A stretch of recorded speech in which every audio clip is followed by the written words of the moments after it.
And that's why we put papers like this out and the things I've left, because you know, we get approaches by HR directors, chief execs, whatever. We're not happy. And it's not happy, they're not happy that you didn't do a good job 2 years ago when you completed the SAP implementation and finally got it in. What they're interested in is, what are you doing now? What are you going to do for us tomorrow? I don't feel they're adding value. I don't feel they're moving at the pace we need to. And that's where you've got to be. I think a key function that is missing in the CIO space today is providing the metrics that driving the company, the enterprises. It's more an IT function, having processes that has been defined. This is how we capture the sales transaction. This is how we capture the financial transaction. It's not providing the information, telling the enterprise, this is the way to go. This is the information you need to make better decisions. So what was the question there? I agreed with everything you said, but what was the question? It's not a question. I think it's just something that is missing today in the way that the CIO works.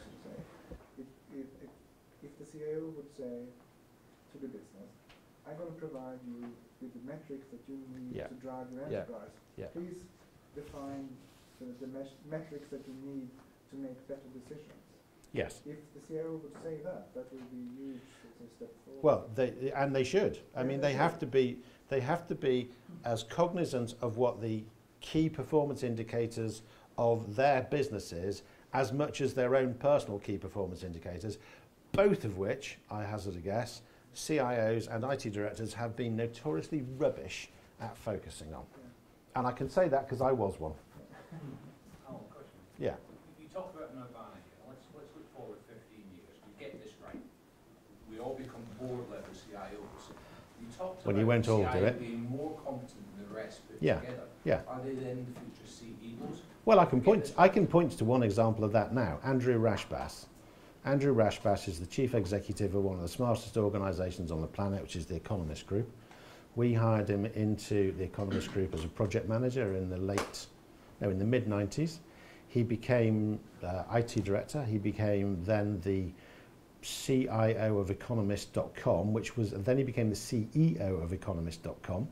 Because he turned around Economist.com and made it profitable at a time when everybody else was crashing and burning, he obviously learned a hell of a lot about what drives the publishing business forward. He was there 10 years before anybody else in publishing.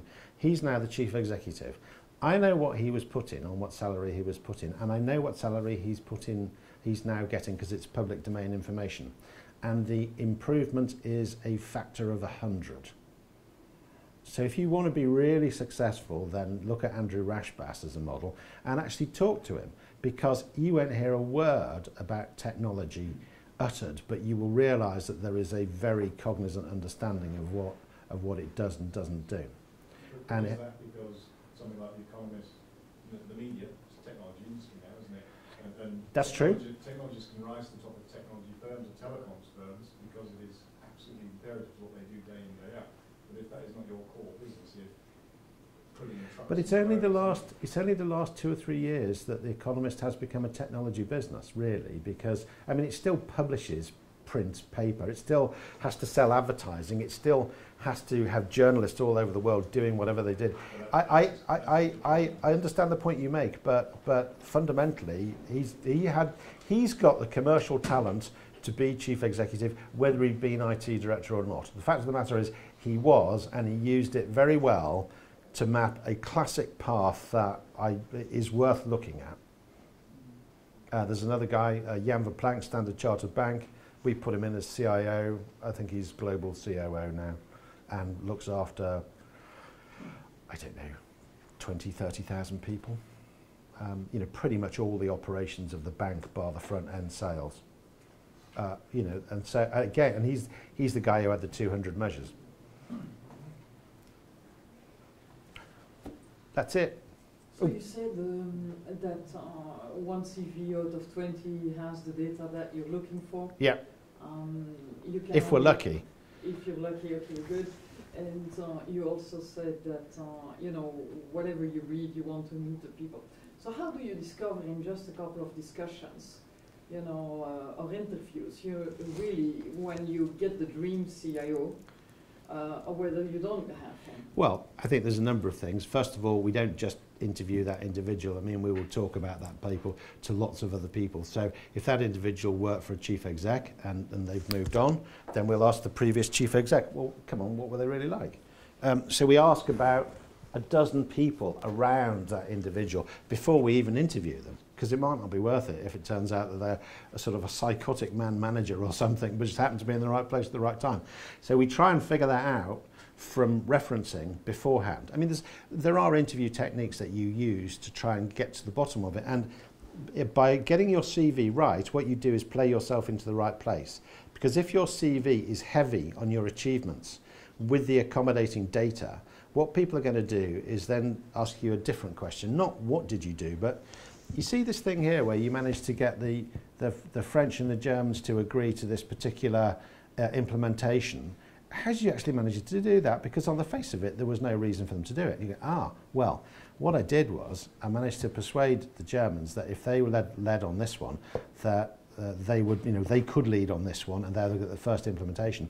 And I said to the French that what they really wanted was actually this other thing that we're going to give them next.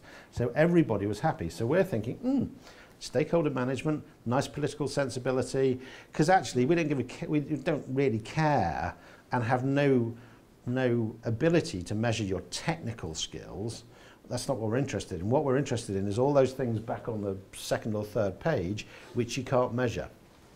The rest of it is factual, and we'll test those facts by asking people who were there around you or had oversight or insight. So yeah, it's not just 2 interviews, there's an awful lot of referencing that goes on in search around people. But it starts really with, you know, it starts with how you do your job. That should be expressed in your CV. Your CV should talk about the commercial skills and the commercial outputs and impacts that you've made, and then the behavioural stuff, don't write about that. We'll figure that out when we meet you.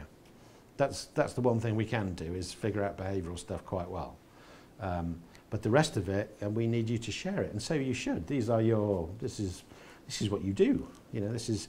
I'm amazed. I'm constantly amazed by the. Why would you send someone a CV when it doesn't say what you've actually done for the business? It just says what your responsibilities were. 15 out of 20 talk about, oh, I was responsible for this, I had a budget of that. And it's kind of like begging the question, really.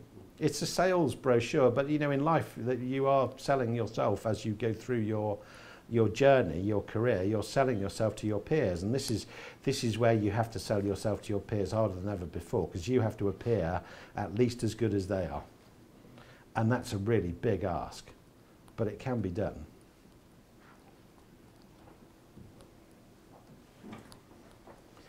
I will have this shipped out. Yeah, I'll have it shipped out, and if anybody wants to contact me about some private discussion, that's absolutely fine. Very happy to do that. Or if you want to do us to do loads of recruitment for you, happy to do that too. Email me. I've got to do a runner now back to London, but it's great. I really enjoyed last night, and thank you very much. We had a really good chat, and thanks a lot for coming today. Cool.